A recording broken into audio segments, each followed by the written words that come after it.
Hey guys, Diana here again. It's Friday, June 25th, and this week what Tara asked us to do was do something out of our comfort zone and then talk to you guys about it and how it challenged our eating disorder and challenged our thinking and our mindset and everything like that. So, in the past couple weeks and months, I've done a couple things out of my comfort zone. Um, and the first one I think I'm going to talk about is um, I went on a cruise I went on a cruise a couple months ago. Um, Cruises are hard for people with eating disorders just because they're kind of centered around food and they're centered around um, large crowds, a lot of people. It's something new. It was the second one I've ever been on, and the first one went a lot better. This time around, I had a lot more struggle with it.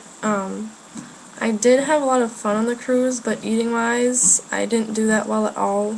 I was restricting while I was on the cruise, and it kind of affected me and how the trip went.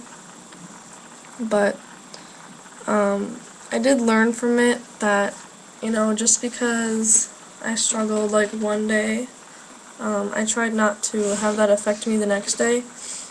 Like the first couple days on the cruise, I had a lot of trouble.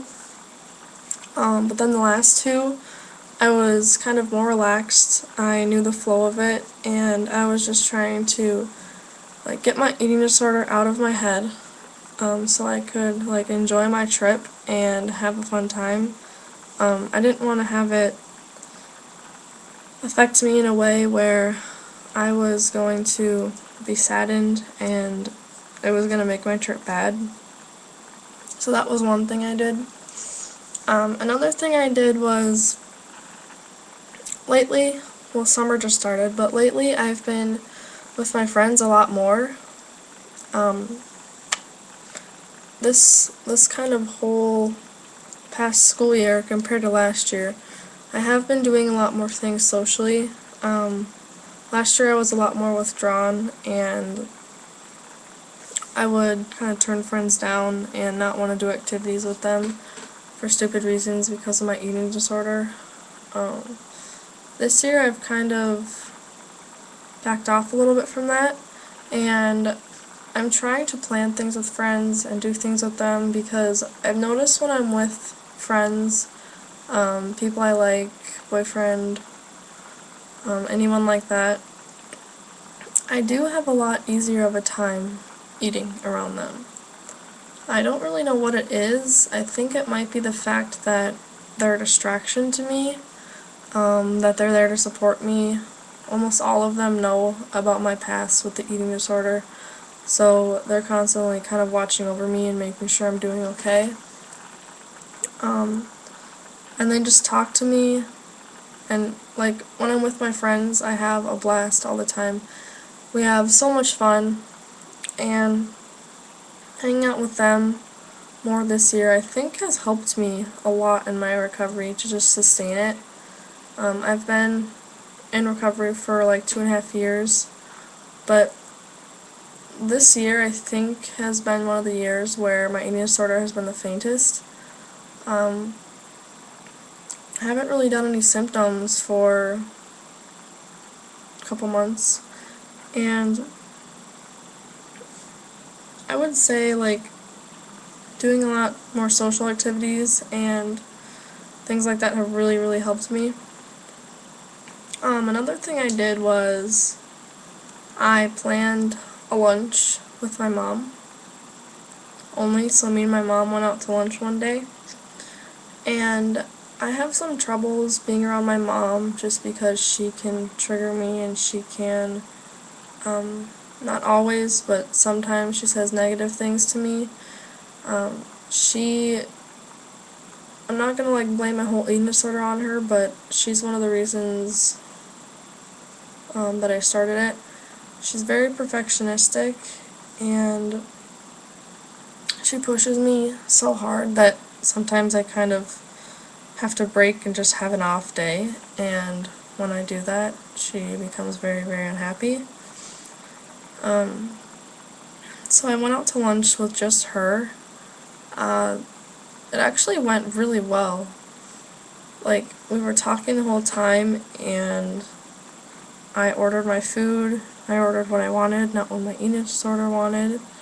I ate it. I ate it just fine. I mean, I got done with the meal, and that was when I thought, like, about, oh, like, my eating disorder.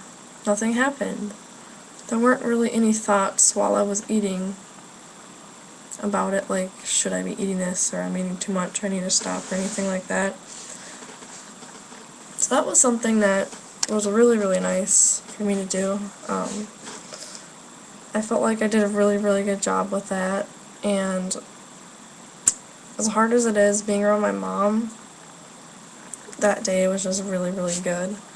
I would do that again just because it went so well last time. And she was being totally supportive that day, and she wasn't like triggering me at all and talking to me about negative things like she usually does. She was like completely just fine with everything I was doing, and it was really, really great. She made it really, really great. But yeah, so those are 3 things I can think of right now that I've done in the past weeks and months to kind of push myself. And while Tara made up this topic, she was explaining to us how pushing yourself in little things like this with your eating disorder can help you kind of get used to being uncomfortable. And I think that's a really, really like good key point of this video.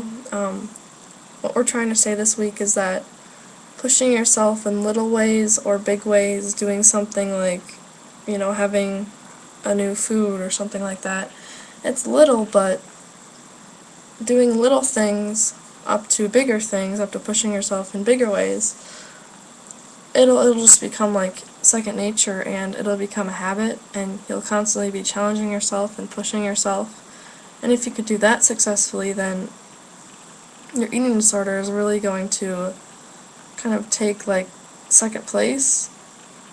You're going to be the one controlling your life, not it, and that's really what we are all pushing towards, to be in control of our lives and to have the illness on the back burner.